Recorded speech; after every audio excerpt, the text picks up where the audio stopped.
And welcome to Meet the Press Now. I'm Ryan Nobles in for Chuck Todd. And as you just heard, President Biden responding to the Supreme Court rulings after the court issued a pair of 6-3 rulings on this final day of its term. The first in support of a private business that refused to service same-sex couples. The second striking down the Biden administration's massive $400 billion student loan forgiveness program. Speaking at the White House just a few minutes ago, the president announced new actions on student debt after that loss today. And joining me now to talk more about today's rulings is my NBC News colleague, Julia Ainsley. And in a moment, we'll be joined at the White House by NBC's Kelly O'Donnell. So, Julia, let's start with you. Obviously, this ruling was not something that the White House had intended. It did seem, though, that the court just felt that in order to do something this big, a $400 billion forgiveness of student loans, the president just can't do this on his own, at least not under the law that they cited to make it legitimate. Is that your read of it? Yeah, that's right, Ryan. And given the current makeup of the court, this was the most anticipated decision. This is what we expected, although they did hand down the sharpest rebuke of the plan that they could have. It could have been that they said, go back to the drawing board, find a different path, reach out for comment, follow the Administrative Procedures Act. But instead, they said, no, the statute that the Biden administration is looking to here, the HEROES Act, which was started in 2003 to allow people after 9/11 to have some forgiveness and was continued during COVID. They said that doesn't apply. What that allows you to do is to modify or temporarily reduce student loans. It doesn't allow you, as Chief Justice Roberts said, to rewrite the statute from the ground up. And that is why today the Biden administration is looking to a different statute. They're looking to the Higher Education Act of 1965. To context here, that was the one put in place by Lyndon Johnson. It really overhauled higher education as we know it, and it's what gives the federal government authority under Title IV of that act to administer federal grants in the first place. And so, yes, it gives the Secretary of Education broad authority in terms of how federal student loans are doled out and how they may or may not be forgiven, but it is a longer path, and that's probably a reason why the Biden administration didn't go that route in the first place. And so Biden is trying to give some very worried borrowers out there, in fact, at least 16 million of them that had already been approved for this relief, trying to give them some kind of peace tonight by saying, look, even though these payments are now due come the fall, we're going to try to give some temporary measures of relief. He mentioned that borrowers would only have to pay up to 5% of their expendable income. That's after things like housing and food. Again, only talking about federal loans. There are a lot of other kind of loans out there. And then he also pointed to the fact that he thinks that the court really misinterpreted here. And so they think that with this new plan going forward, pointing back to the Higher Education Act, that they would be able to provide some people some relief. Also telling borrowers that if they aren't able to repay, he's going to try to give them some kind of relief so that they don't get into default or have their credit scores worsened. Again, all of these things may wind up back in court over this very issue. But this is really central to the Biden administration and their plan. This is a campaign promise. This is one of those groups that they are putting front and center as they look toward 2024, young people who are looking to start families and who are saddled by debt. Yeah, it's such a great point, Julia. And let's bring in Kelly O'Donnell now, who is at the White House. And Kelly, to Julia's point, this is clearly a priority for President Biden. And it's also pretty clear that his administration was bracing for this loss because they were so able to come out so quickly with kind of a plan B. I just want to play the second soundbite that we have from President Biden in his address a few minutes ago that shows how prepared they were for this loss. Take a listen. But today's decision has closed one path. Now we're going to pursue another. I'm never going to stop fighting for you. We'll use every tool at our disposal to get you the student debt relief you need and reach your dreams. It's good for the economy. It's good for the country. It's going to be good for you.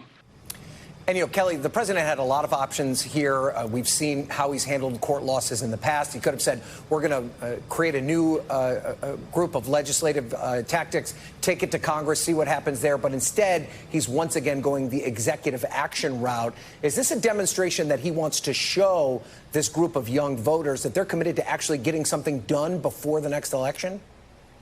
Well, on its face, I think the president wants to deliver on that promise, and certainly young voters are an important part of a constituency he wants to have with him in the next election. So he believes in the policy, officials would tell you, and then certainly the politics help him as well, because younger voters, those under 35, we've seen a definite change in how the president is perceived in job approval among that group since the time this financial package of student loan relief was first introduced almost a year ago. The president's numbers with that group of voters have gone up and have been sustained at a higher level. So that is helpful to the president politically.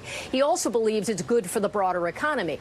It's been about 6 hours since the decision became public, but it's been many months since the oral argument of this case. And so based on that, the White House and the administration had a sense of what the concerns were among the court. They knew they had a 6-3 majority on the conservative side. So that gave them time to prepare. At the same time, they needed the hours today to look for what was the concern expressed by the court, where was this determined to be unconstitutional, using that HEROES Act that Julia and others have been talking about, and looking for a different pathway. So this was one of the options that was on the table in that sort of Plan B list. And then once they had the decision today, looked at specifics, how could they move forward, what would need to be done. And the hard part about this is that they're starting from scratch under that Department of Education law and looking for new rulemaking on policy. That takes time. It is not a fast fix. And certainly under the emergency authorities of the HEROES Act, that would have been a faster timetable. So we've got a situation now where we can't answer the basic question of who would qualify, how much loan forgiveness will there be. We just don't know those answers yet, and it'll be some time before we do. We do know borrowers will have to start repaying, and there are some steps to make that a bit easier. And the threshold of how much they have to pay has been adjusted unilaterally by the president. But expect more legal challenges. So the administration was prepared, but now there's a lot of new work to do. No doubt about that. Kelly O'Donnell, Julia Ainsley, thank you both for so quickly getting on this story today. And we're going to get some instant reaction now to these Supreme Court cases and the president's remarks. Joining me now, California Congressman Mark Takano, who was very patient with us as we waited for the president to speak. Congressman, thanks so much for being here. Just your initial reaction to this very quick move by the president to try and find another pathway to deliver at least some level of student loan relief. Do you think it's going to be enough and it's going to come quickly enough for the people who are looking for it? Well, certainly, I was aligned with the president in his initial targeted loan forgiveness efforts through his executive actions. The court has put its substitution, it substituted its policy preferences rather than interpret the law. I believe the HEROES Act clearly gave the president authority to modify loans. They decided that modify did not mean what modify meant. The president clearly had the authority to do this under the statute. The court simply just decided that they were going in an unelected way serve as its own legislature for the United States of America and become essentially substitute the court's ruling for the Congress. They became themselves the Congress and the president. And I assume that when you're talking about this issue having to do with student loans, you're also talking about some of the other decisions that came out this week. Of course, we had the issue related to the LGBTQ rights issue and freedom of speech with the website design for a same-sex couple. And then, of course, the affirmative action ruling as well. Just in general, and I know you've put out a number of statements in this regard, how concerned are you about the direction of this conservative court? And does Congress have any sort of role to try and rein in what you and your fellow progressive colleagues feel is a problem? Well, I'm very concerned because these three cases together have some things in common. And one of the things that jumps out at me was the aggressive way in which this court granted standing for the plaintiffs. Standing is a legal term. What restrains the court from just becoming its own legislature to deciding questions before it willy-nilly is this idea of standing. There has to be a real something really at stake for the plaintiff. They really have to be harmed. So in the case of student loans, several states' attorney generals brought the cases forward against President Biden's student loan relief. Hard for them to prove that their states or that they were being harmed. So it came down to a loan processor named Mohila, which is not even a state, to say, well, if President Biden relieves all these students from these onerous loan payments, they're going to make less profit from processing those loans. They turned that into standing for the several states. Something similar happened with affirmative action. A made-up group, Students for Fair Admissions, not even a real student. Unlike the Bakke case in affirmative action, there was not a particular student that was harmed and was granted admission to either Harvard or the University of North Carolina. And in 303, the 303 creative, very hypothetical issue over the digital, creative artist. So look, the court reached out to bring these cases to them. To my mind, very big overreach of power. The way we check that is we need to change the composition of the court. So, and when you say change the composition of the court, does that mean that you believe that President Biden just adds to the current roster of 9 justices? Is that the most immediate solution? Well, Congress has a role in this. Congress, at various times throughout our history, the court has been as large as 15, as small as 7. It's not been 9 for all the time in our republic.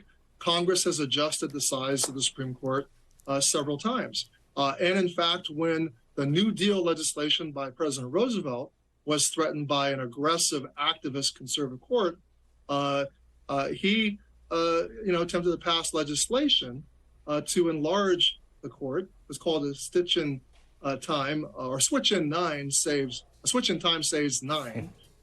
It was an effort in the 1930s to expand the court. So it's been contemplated before. It has been done before. Congress, by simple majorities in each house, can adjust the size of the court along with, of course, the president. Do you think that that's realistic, given the current makeup of the Congress, that you could, even with a simple majority, get to a position where Congress would give the president the authority to add more justices? No, the current makeup, of course, we have a House controlled by extreme Republicans. They would never contemplate it. But the court needs to understand another form of restraint on the court, besides standing, is the knowledge that if they go too far, the political branches have the option of altering the size of the court. And that's a legitimate check. It's contained in the Constitution. It's very constitutional. And if the court continues to overreach in the way that it has done in these most recent 3 cases, that is going to become a political issue in the November of 2024. So it sounds the direction you're heading in here is that this should be a campaign issue, that you should go to voters and say, the solution here to fix, if you're unhappy with the direction of the Supreme Court, is to vote more Democrats in office. Do you believe that this is going to be something Democrats like you are going to go across the country and make that case in the 2024 election? How big do you think the recent rulings of this Supreme Court will play in the 2024 election? I think they are huge rulings. I think the idea that you're not going to consider, race at all, not as the only factor, but as one of many factors in college admissions, whether it's denying LGBTQ people the ability to be treated fairly at a business, that a business's beliefs can trump their obligation to serve everybody that comes through their doors. The idea that we would go back to the days of the Green Book that African Americans had to carry around with them because they were unsure whether a hotel or a motel would serve them. That's the beginning of what's happening in the 303 creative case. Whether it's the abortion rulings of this court, these are extreme, out-of-touch rulings by this court, and they've done so in an aggressive manner. And at least these three cases, they've gone out of their way to bring plaintiffs into the court so that they could make these decisions. And they're acting like a legislative body than a court that is restrained. that really waits for true adversaries to appear before them. They're seeking out people who match their policy preferences to bring cases into their court. Okay, Congressman Takano, I appreciate you taking some time out during your legislative recess. I know you're very busy in your district right now, and I appreciate you rolling with the punches here on an unpredictable afternoon on this program. Thank you so much for being here. We appreciate it. My pleasure. Appreciate it being on. And as we just mentioned with the congressman, in addition to the student debt relief ruling today, the other case the Supreme Court ruled on was the LGBTQ rights issue. The court sided with a Colorado web designer who said that she had a First Amendment right to refuse service to same-sex couples. And in his majority opinion, Justice Neil Gorsuch wrote, quote, "Tolerance, not coercion, is our nation's answer. The First Amendment envisions the United States as a rich and complex place where all persons are free to think and speak as they wish, not as the government demands." But on the other side of this, in the dissenting opinion written by Justice Sonia Sotomayor, she called the decision heartbreaking and compared it to the discrimination that blacks faced before the civil rights movement. Joining me for reaction to this Supreme Court ruling and the 303 website case is Louise Melling. She's the Deputy Legal Director for the American Civil Liberties Union. Louise, thank you for being here. I think the ACLU has an interesting role in all of this. Obviously, you were involved in the case, but you've also been a pretty fierce defender of the First Amendment as well. In fact, you've taken the position of groups like the KKK in the past defending their First Amendment rights. Why was this situation different in your organization's mind? Well, in some core ways, this case isn't about speech. This case is about people. This case is about whether a business can refuse to provide service to people consistent because of who they are and because of who they love. It's the first time ever that the court has said that the Constitution protects your right to discriminate. The owner of 303 has a right to say whatever she wants. Nothing was stopping that. The question was, in her business, does she have to serve people? Does she have to serve people consistent with anti-discrimination laws? And this court made the radical ruling that for the first time ever, the Constitution protects your right to turn people away. The Constitution protects her right to say, yes, I provide a service for wedding websites, but I don't provide that service to people because of who you love. Mm-hmm. And it said that she's in essence able to put up a sign that says, your kind not served here, or wedding websites for heterosexuals only. This is not a good day for equality and fairness in that respect. So in your mind, what does this ruling mean in terms of the broader conversation about freedom of speech? Does this support a person's First Amendment right to say discriminatory things as they see fit? And what's the distinction between offering a service versus, voicing your opinion regardless of how offensive it may be? Well, I want to go back. This is about a business. This is about laws that our country passed. And in Colorado, passed this law originally in the 1800s to protect newly freed slaves. This is about a law that says if you have a business, you can't deny services to people based on who they are. You can't deny services to people because they're Black. You can't deny services to people because they're women. You can't deny services to people because they're LGBT. You have this privilege. It's a public accommodation, like the congressman was saying about the Green Book. Where can we go to get our service? Where can we go to buy food? Where can we go to sleep? Where can we go to buy our wedding dress? And that's what's at issue, not what you can say on the streets, whether the government can stop you from protesting, whether the government can stop you from opposing my right to access your business. That's not what was at stake here. What was at stake was, think of your storefront, think of the store on the street, whether that store can say, I refuse to serve you because of who you are. And today's decision opens the door for businesses that provide customized goods to say that they have a right to deny services to historically disadvantaged people. So we already saw the Supreme Court weigh in on a case like this. Of course, the Masterpiece Cake Shop versus the Colorado Civil Rights Commission. A lot of these cases originating out of Colorado. What are the differences between those two cases, and what does this ruling mean going forward that's different from what the Masterpiece Cakes ruling told us? So in Masterpiece Cake Shop, that was the case of a bakery arguing that it had a right based on speech or based on religion to refuse to provide services to a same-sex couple. Also, customized good, we shouldn't have to provide this service. The United States Supreme Court in that case did not rule that the business had a right to discriminate. So what's changed since 2018?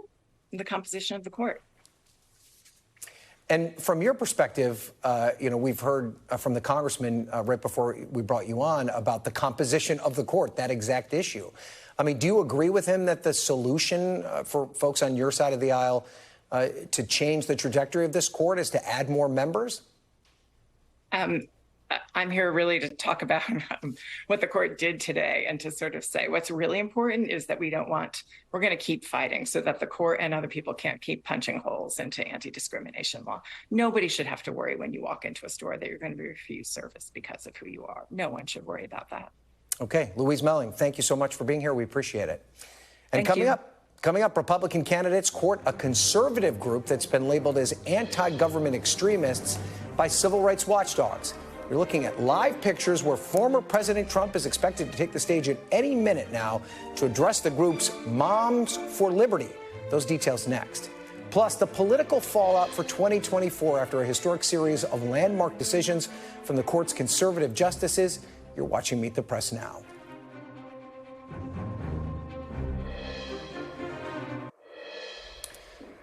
Welcome back. As Republicans hail the triumphs of the conservative court, a party's presidential field is courting a controversial conservative group. This is the scene right now in Philadelphia at a convention for a group called Moms for Liberty. The Southern Poverty Law Center has labeled it an anti-government extremist organization, which the group's leaders do reject.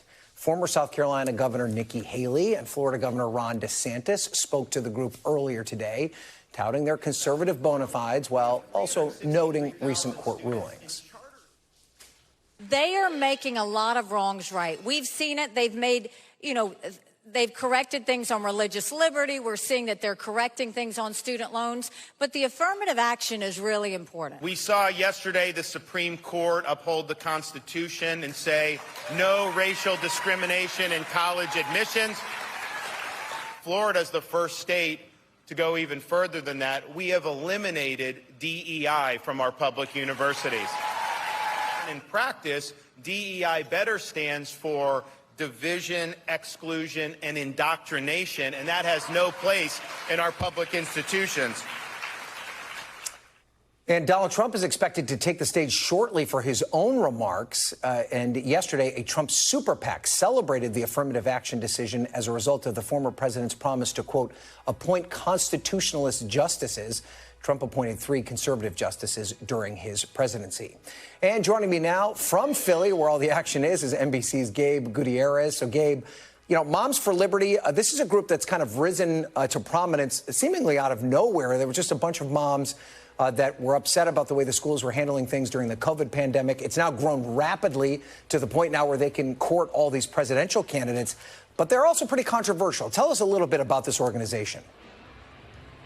Yeah, that's right, Ryan. This is the latest battle in the so-called culture wars. And as you mentioned, former President Trump is getting ready to speak right behind me. He's about to be introduced. And this is a very controversial group since it started back in 2021, founded by several mothers in Florida to combat COVID restrictions and to push back against mask mandates. But over the last several years, the group says that it has grown exponentially. It now has some 285 chapters across 44 states with more than 115,000 members, according to the group. But as you said, the Southern Poverty Law Center has labeled it an anti-government extremist group. Several weeks ago, one of its chapters in Indiana apologized after quoting Hitler in a newsletter. Now, I sat down with the co-founders of this group, and I asked them about that. Take a listen. The Southern Poverty Law Center has labeled this organization an extremist group. How do you respond to that? We reject that. They have labeled us an anti-government extremist group, and all you have to do is look at our record from last year. We endorsed in 500 school board races, our chapters did. We won 275 of those races. That is exactly what you're supposed to do in our political process, is get involved in politics, get behind your candidate, work to get them elected so that you can make change and influence policy in your community. That is not anti-government, that's anti-woke indoctrination. Now, the group bills itself as a grassroots movement, but critics are questioning where the money behind it is coming from. The nonprofit is not required to report its donors. And Ryan, again, former President Trump just about to be introduced here. Ryan? That's right. And as we wait the former president, we know some of the other presidential candidates spoke today. We played a little bit of Governor DeSantis, Governor Haley. They talked about the Supreme Court in the clips that we showed, but what are the other topics that they're focused on?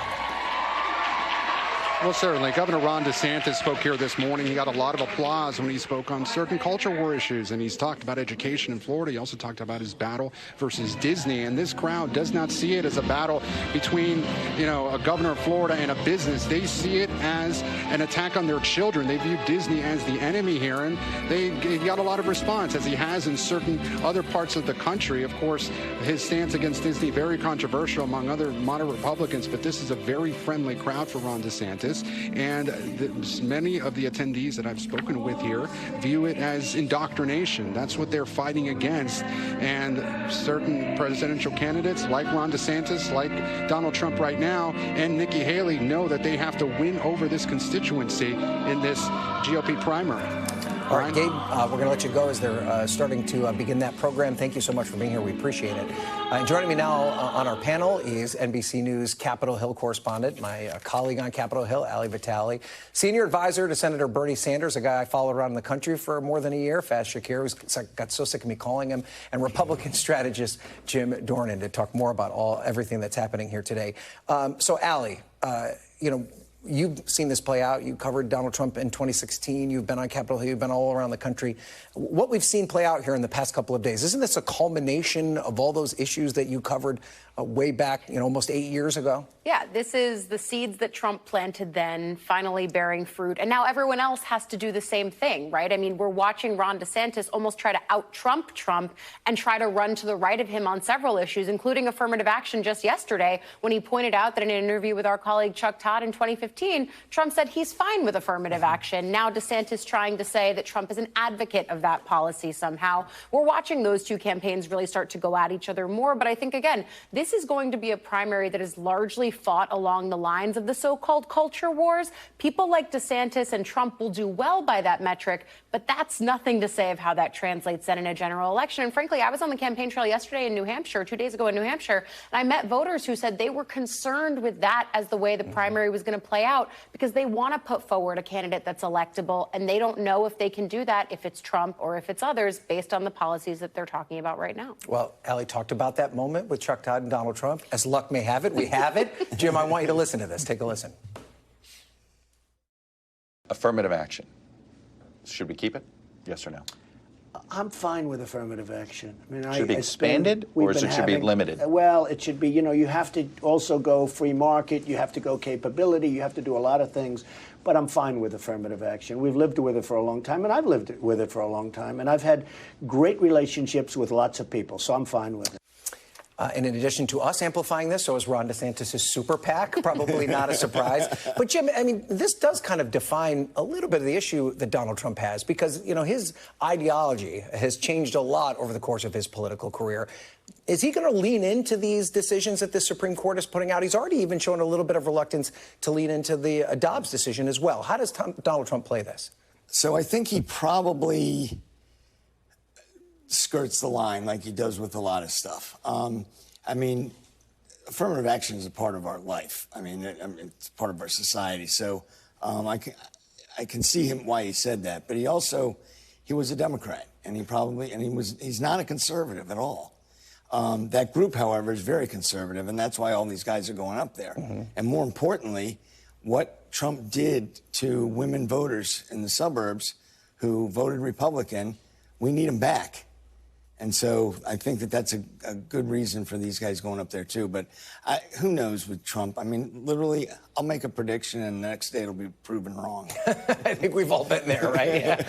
So Faz, how do Democrats play this? I mean, these rulings may be very popular at a place like Moms for Liberty, but what about the general electorate? Is there an opening here for Democrats?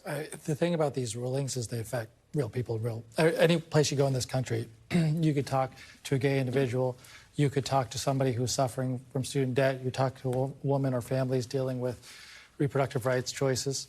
This is real. This is stuff that goes on, and so sometimes you and I know that there's Supreme Court decisions that live in an esoteric bubble and are obscure, and only law professors can understand. This is simple stuff to understand, and they're so discordant from the mainstream of values in this society. That's the other problem. They go on the majority views on this, on choice, on LGBTQ, on affirmative action, you name it.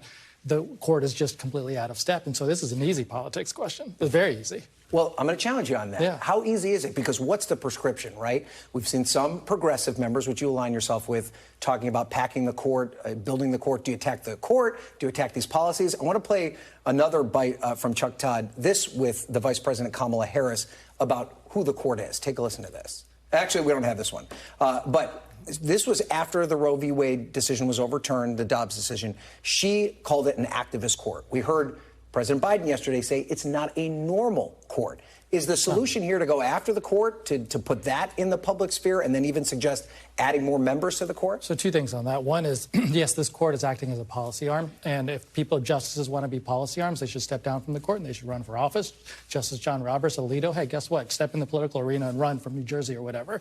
That's number one. Number two is that I think, I've seen your questions. I understand your concerns around the court and the questions around the activist court. People forget that what you're actually asking for is a more activist Congress. That's where you actually want this action to occur. You want Roe v. Wade enshrined through law. You want LGBTQ laws passed through Congress that ensure these rights. You've got a Supreme Court that's acting out of step. But if a Congress were to step in and enshrine these things to law, so what is the question there, Ryan? It's like, do we want to end the filibuster? Do we get a majority? Right. Do we start pushing on a legislative agenda that addresses? So let's go to our Congress expert. Is any of this going to get done? I mean, that's the problem we cover every day that we run into, is that there's a desire, a will from the grassroots, but turning it into reality seems elusive. And you and I do the same live shot every single time on any number of issues, which is, well, Democrats want to do this, but we're in a state of divided government right now. Or even last Congress, when it wasn't split government and Democrats had both houses, they still didn't have the votes to do what they wanted to do, for example, on codifying reproductive protections. That's always going to be why you're watching them push to the next election. And I think you're right. It's not esoteric politics. Clearly, it's galvanizing people, especially in 2022. But sustaining energy in politics is always one of the really difficult things. And although we see in the polling right now the intensity on things like guns and on repro are with Democrats, sustaining that and is always really hard. Well, and she just named the reason or the solution to the problem. Win elections. That's how you solve the problem in the Supreme Court. Yeah.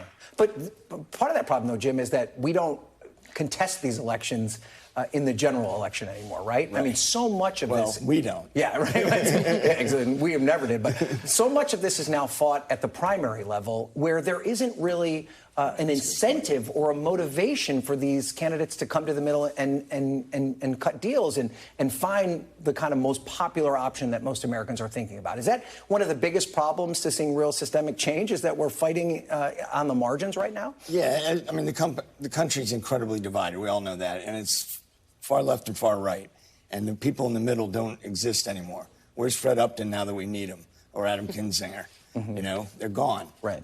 So I think you nailed it also, is it is tougher for the very reason you just stated. Right.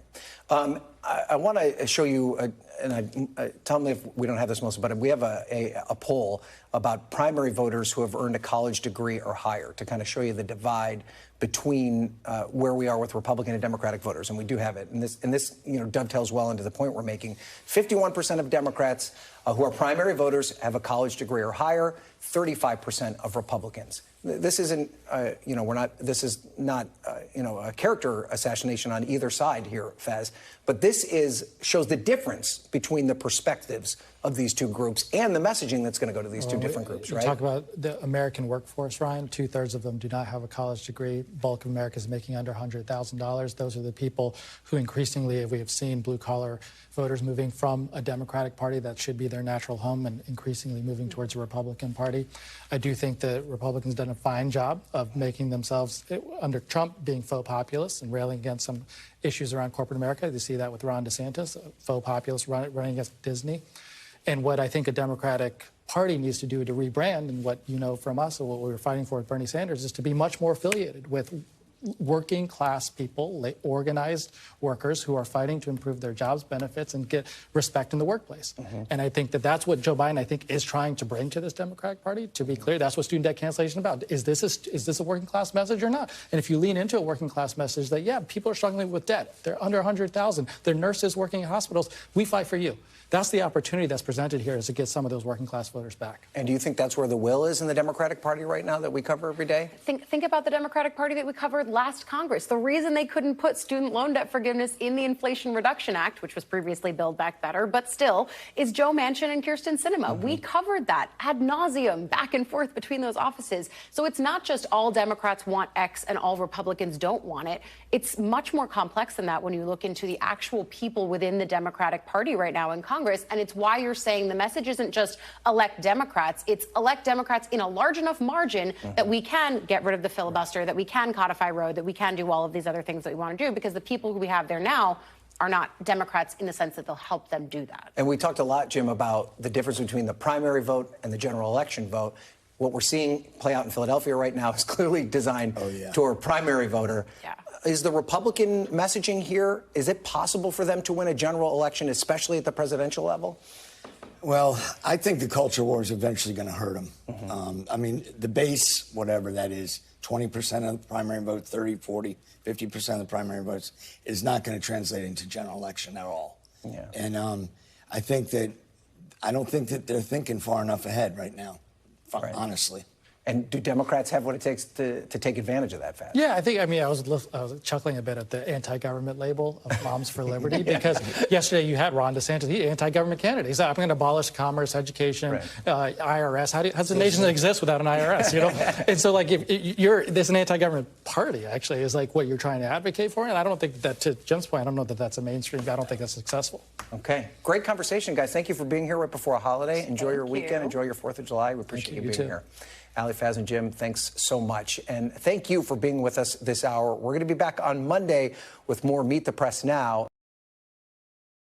Thanks for watching our YouTube channel. Follow today's top stories and breaking news by downloading the NBC News app.